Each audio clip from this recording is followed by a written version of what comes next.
our 2017-18 budget is about $5.8 billion. The vast majority of those funds are from federal and state sources, so the board and staff remain very aware and very engaged in the goings-on in both Sacramento and Washington, D.C., because decisions made there directly impact our revenue and our ability to serve you and the rest of our community.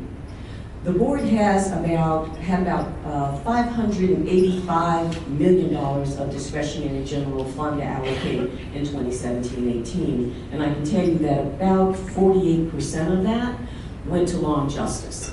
This again iterates and demonstrates the board's commitment to public safety and ensuring that the county is well positioned and its citizenry is well protected. Now, we're a leader, the San Bernardino County is a leader in the state and the nation. We've received hundreds of awards and recognitions over the past several years. But I want to talk about just a couple. First, last year, in cooperation with the County Superintendent of Schools Office and our network of city and county libraries, we launched the first public-facing initiative related to the countywide vision. It was called Vision to Read. And hopefully you guys got a whiff of that. You saw something go by about how important literacy is in our community. And unlike many government programs where we build new programs or add more staff or do more things or look for more money, we did none of that with Vision to Read. We simply shone a light. We simply amped up the volume and promoted all of the terrific work that's already going on in our communities to promote literacy. Very successful campaign, and we're following it with one called Vision to be Active, which promotes physical health and exercise. And secondly, although it was not a public-facing campaign, the countywide vision is at work with the Environmental Element Group under the leadership of Ali Sahabi from BIA and Dan Silver. That group has been working for several years with representatives from the mining business, development, environmental communities to come up with a strategy for resource conservation planning across the county. The benefit of that is it provides predictability for development and a way for developers to have an assurance on how they can mitigate environmental concerns in this area. Third key innovation from the board was the Veterans Homelessness Program. The board pledged to have staff work with our local nonprofit and other faith-based community representatives to house 400 homeless veterans, and we achieved that goal under the board's direction.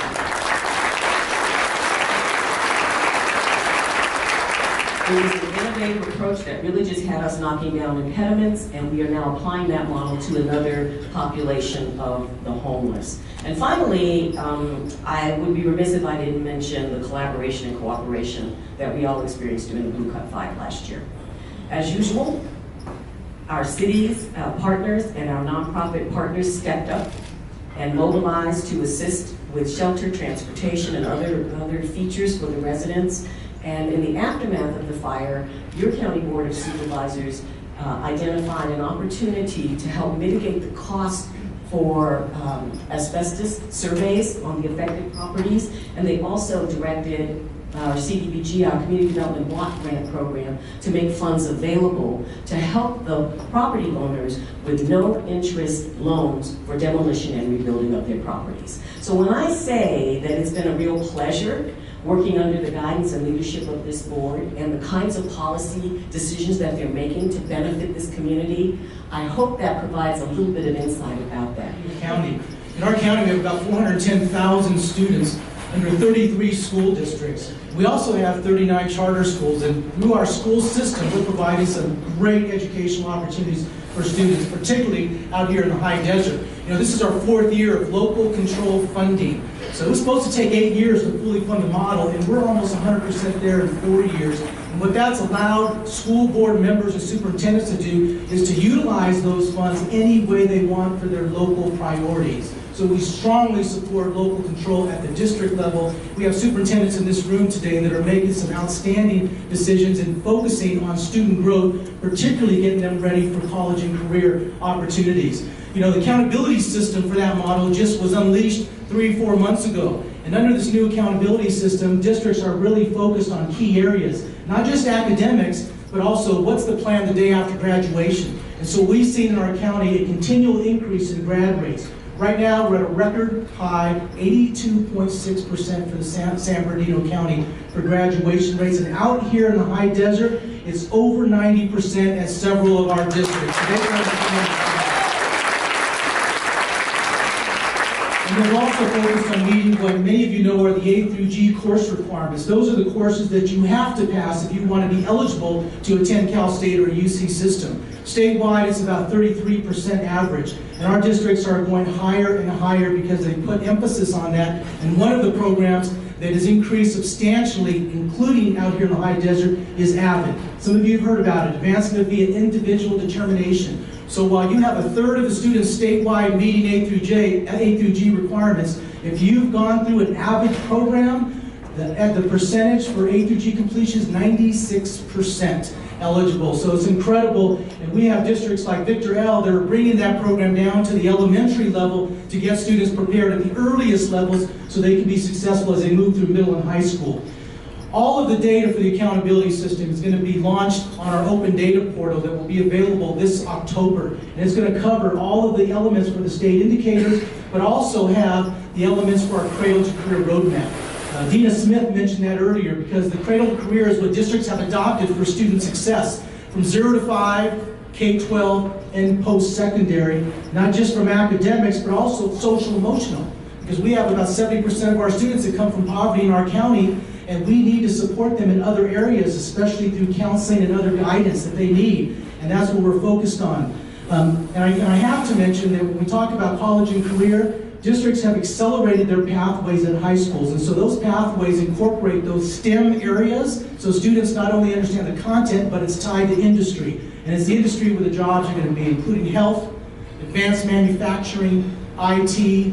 Through our countywide partners, we sponsor STEMapalooza, we work with the Auto Club Speedway to incorporate opportunities for students to engage in STEM opportunities to see how that could lead them to careers of the future. We just acquired a facility in Hospitality Lane in San Bernardino that's going to be our cyber, SB Cyber, and it's going to be a pipeline for the cyber programs in community colleges and especially Cal State, because that's a career where we know students have tremendous opportunities.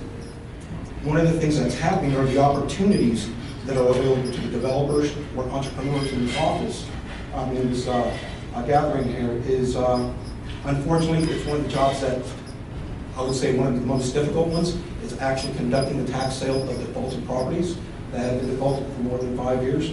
Unfortunately, I have to execute that statutory requirement, bringing those tax parcels back to current paying status, bringing that additional tax revenue back to public safety, to education, to social work.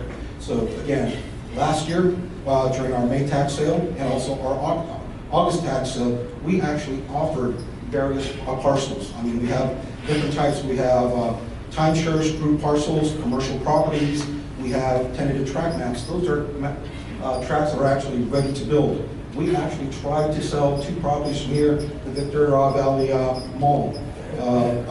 These 2 of the parcels, one of them was close to 1.24 acres, and the actual tax sale reached bids of $626,000 in May and $719,000 in May. Unfortunately, the individuals that bid for those did not close the deal, so we were basically forced to withhold their deposits. But again, there's opportunity there for individuals here, maybe a private home, maybe vacant land. The opportunity is there based on our tax sale process. As Janice mentioned, the board on August 8th basically approved the Chamber County Partnership Program that allocated $350,000 to commerces for unincorporated areas. My responsibility is to collect that TOT tax. Last year for the first district, we collected roughly $372,000. Countywide was roughly $2.7 million. We're currently working with Airbnb to explore a voluntary collection agreement with them to try to increase the TOT to provide the additional discretionary revenue for the county. Another item that we're working on is we're actually replacing our outdated financial accounting system. Right now we have a paper-based system where documents flow manually through the system, and it takes a little bit longer to process. This is going to be a web-based system for the county. You're probably asking, how does this benefit us? Well, once we fully implement the system, you as a vendor that's providing services to the county, you'll have the opportunity to basically do the self-service registration with procurement.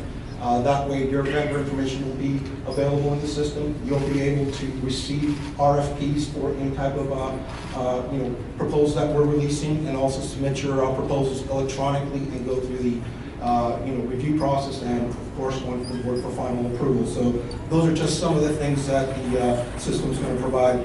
Once we move into a paperless system, again, we should be able to provide faster payment to our vendors. So that's some of the things that we're looking for. Some of the legislative efforts that we're currently working on is I've been very actively involved in the PACE program. This is the renewable energy program that individuals get either solar panels, windows. I've been active with the other state controllers in regards to trying to protect the individual, the taxpayer. There has been some predatory lending out there, so legislation's changing, or hopefully it'll be adopted where it would protect the taxpayer a little bit more, where the contractor would be responsible for vetting the individual to ensure that the individual has the ability to pay that debt. So those are just some of the things that we're working on. Again, my responsibility is protecting the county as the auditor, making sure that we're safeguarding the assets, and keeping us in operation by managing the county. Thank you very much. Now, I want to give you a quick report here as to what's happening to values here in San Bernardino County. This last year we hit a new high. It was a 6.1% increase over 2016. This is the first time that's been over $2 billion. And we're basically at $206,576,804,207. The high desert, what we're doing this year, I know it's a long number, but it's what's just trying to be accurate. The high desert, which I don't know, yeah, we do. We prepared a graph here for you for the high desert. Now, the high desert also has seen a 5.1% increase over 2016. And it's almost reached its previous high that occurred back in 2008. What this tells me, and I had 40 years experience in the real estate investment management, what I like about what's happening here, we've got a gentle climb that we're hitting. We're not spiking. We're not creating a bubble, so to speak. And the reason why this is important for me as an investor, former real estate investor, is because I like stable. I like something that's not showing some erratic behavior. And so I'm seeing some great opportunity here. The other thing that's important to note is the difference between today versus 2008. In 2008, our increase in value, both here in the high desert as well as around the county, was primarily due, about 30% was due to new construction. This year is less than 10% is due to new construction. So we aren't seeing a spike because of some type of spec development, which is really encouraging. What we're going to need to really focus on, and the county is very business friendly, and we try to also be business friendly as well. As a matter of fact, one of the first things I did was join every chamber of commerce in the entire county, because I want to help the small businesses be more, help them become compliant with whatever state laws are, but also take advantage of whatever opportunities are. This county just recently raised the exemption for low value businesses from $4,000 to $7,500. So that means if you've got a low value business that's below $7,500, you don't have to file that pesky little business property statement every year. You can ignore that, all right? I've also talked to members of the Board of Equalization who oversee my activities as your assessor, and I've talked to them about proposing state legislation that would actually exempt people with under $100,000 worth of business property, make them exempt from having to file business property statements. I think in a state that right now is the most anti-small business friendly state in the entire nation, if they could do some few little things to help the small businesses of California, particularly here in San Bernardino County, be able to continue to operate and create jobs at the local level. And I am active in both the Assessors Association, Recorders Association, with regards to legislation that is pending that will impact small businesses and the taxpayers of our county, but also more from the operational standpoint from the assessor and the recorder's office. And I was looking over about 400 pieces of legislation just this last year. The legislature is now in a session, so you're going to be safe for a while, at least until the first of the year. If you want to see what individual cities are with regards to how this breaks down to individual cities, you can go on our website, and we have this last year's report. We have every city listed on there, so you can actually see where we are. San Bernardino County is the 7th largest county in the state of California with regards to property asset value. And so that makes us kind of a significant player in that sense. Obviously, the big gorilla in the room is Los Angeles County. They're kind of in a class all of their own. But in any case, our economic recovery here is very much dependent on what happens in the LA and Orange County. We usually follow that. And the high desert will end up following the valley of San Bernardino County. It just kind of moves this way. And so I think everything's looking really good from my opinion, my personal opinion. I think everything's looking really good here in San Bernardino County. As county recorder, I've also tried to expand services where possible here in the high desert. We have our Hesperia office, which can give you full services of the assessor, the recorder, and the clerk. We can even do marriage ceremonies there. By the way, do you know what the most popular day to get married is? It's Halloween. It's coming up.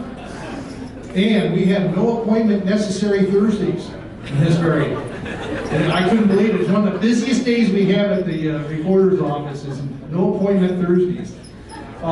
You can also go there for your full range of services, and that includes taking a look at individual city values and so forth. We just recently expanded services to Joshua Tree office, so we can also offer full range of services out there, as well as assessor, recorder, and clerk services in addition. Blue Cut Fire update. Values were adjusted by law. You're entitled to relief, property tax relief, and that's a result of us lowering property values for assessed valuation purpose. Rebuilding has been started now. We're starting to see some activities in that area. Last time I spoke to this group wasn't the best of news. Some of you might have been in the room. We talked about violent crime being up significantly in the high desert. But I told you at that point that we weren't going to sit back and just let it happen. We can blame legislation in Sacramento, we can blame changes in the economy, but we're not in the blame game, we're in the solutions game. So when I told you we weren't going to sit back and just let that happen, I was serious. And this year again, with the help of all the cities and Supervisor Lovingood, we were able to secure the funding to start Desert Guardian. That is an operation where we take deputy sheriffs from throughout the high desert, assign them to specific areas in the high desert to deal with crime-related issues. They've been working for the last 8 weeks, 16 operational days, going after the worst criminals that we have in the high desert. And they put nearly 500 of them in jail over the last 16 work days.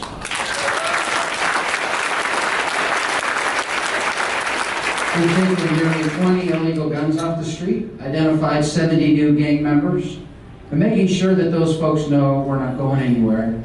And as I said before, regardless of Prop 47 or AB 109, if we can't keep them in jail, if they need to go to jail, they're going to go, and they're going to stay as long as we can keep them. If we have to release them, then so be it. And we'll give them the help that they need if they want to change their life, but not all of them do.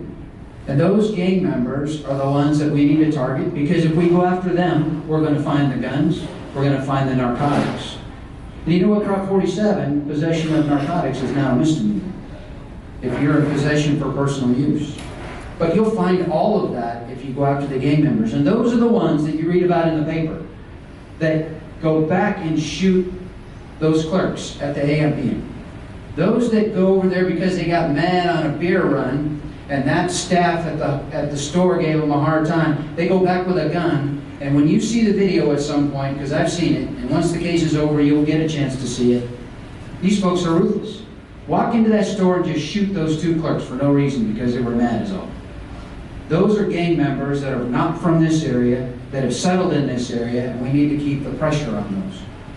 And if you watch the county budget, you saw another program that we're going to start here soon, and that is the Board of Supervisors, all of them collectively, allocated $1 million to public safety to go after the worst of the worst throughout the entire county. And we're doing some great things in the high desert, and there's some problems here, but there's problems in other parts of the county as well. We have a team put together where we're going to focus for the next 9 months, full-time, on the worst of the worst. We'll continue to put the pressure on them. We'll continue to put them in jail. Working with Mike's staff at the DA's office, if they need to go to prison, that's where they'll go. We'll do our very best to turn this around. You've got to keep the pressure on, regardless of the changes in legislation, because that's what's important and that's what we do for a living. Make sure that we do our very best to take care of all of you, because we know if it's safer, quality of life issues are better, businesses will locate here, people will move here, and certainly property values will go up. And for selfish reasons, assessed values go up, we get more money for public safety, get more cops on the street, and overall it gets safer for everybody. We'll continue to do the very best that we can. Your support is critical to the men and women that do the job every day. It's certainly not easy. They work very hard. There's not enough of us. We're working on solutions for that.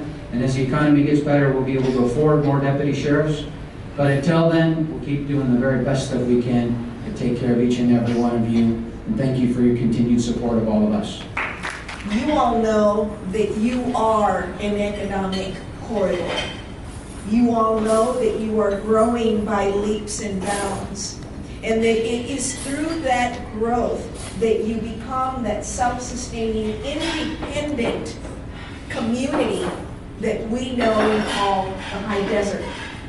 There is a cohesiveness, as you have heard, is a common theme this morning between all of us, whether we are the business community, whether we are on the county board, whether we are education, law enforcement, and any other form of service or business.